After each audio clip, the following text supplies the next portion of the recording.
Yung bang tinatanggap ang pagtanggap ni Karen na muling pakasal sa iyo? Opo, Father. Okay.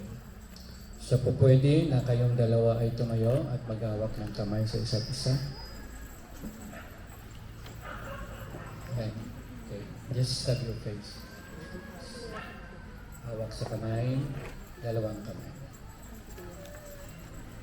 Nais naming marinig sa inyong mga labi, sa inyong dalawa, ang muling pangako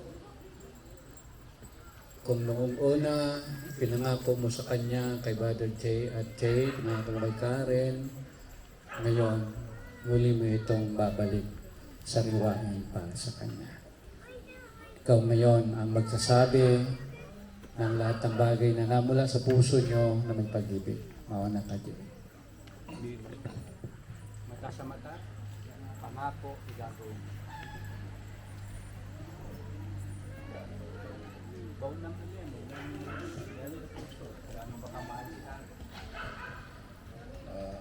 Tingnan mo siya. Hawak kayo ng kumay.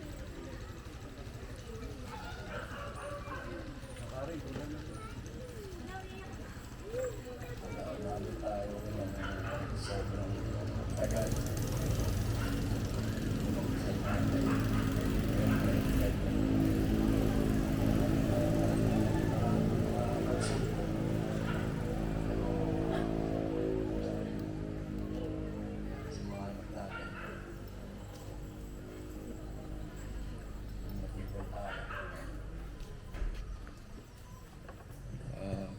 Pwede mo siya uling ligawan.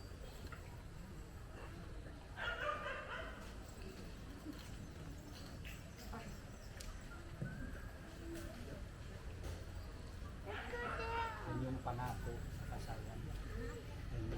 Renewal ng vow. Salamat na lang dahil tinanggap mo ulit ako. Tinanggap mo ulit ako.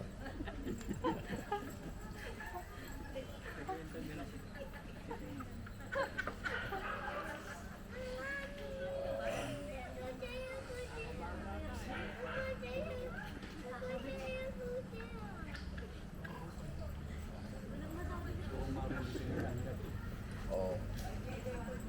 Sama kita. Ganso. Sa huling Yan ang gusto kong marinig. Mamaya lang kisama. Kaya naman Karen. Awa ka sa mga siya hanggang sa huling hininga. Ito naman. Pinapangako ko, kahit anong hirap, bigay mo sa akin. Kahit anong hirap, nandito pa rin. Alam niya yun. Oo, tingnan mo si Jay. Yeah. Yun ang binan ko. Kapit pa rin kahit minsan, mahal ko po kasi nakakapat na kami. Ngayon ulit, Yeah. pangako mo ba sa harapan ng Diyos? Pinapangako Lahat, sa harapan ng Diyos na, lahat, na mahal mo pa rin siya. opo, Kaya na magpapakasal niya ulit. opo. Pinapangako. Nandiyan sa kayo. Yun lang po, pangako po. Totohanan ba yung sinasabi ng gano'n? Opo. Kasi, Nabigla kasi ako hindi ako. kasi nga surprise sa iyo yun. Yan, surprise. Yan na. Okay. Stay for your hands. Gawakan kayo. So, Karen at Jay, kaya ko yun ginawa sa inyo para marinig sa inyong kayo nagmamahalan. Pero may hirap ang pagmamahalan. Talagang ganon. Ang sukli ng pagmamahalan may kasamang sakripisyo. Hanggang ngayon ba may sakripisyo pa? Meron pa rin. May hirap pa rin ba, Karen? Part ng pagsasama.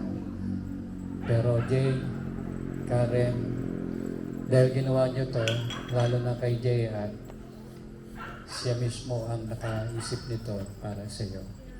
Nangangahulugan na mahal ka niya. Kaya nung maghirap na danas mo sa kanya, sabi mo, kalimutan mo yon. May pagpapatawa doon, pag-unawa. dahil hindi niya gagawin siya kundi kanya mahal. Normal sa mag-asawa ang may hirap, may pagsubok, still, there is the love, there is always love. Okay? So ngayon, kung natin pakatagalan ito,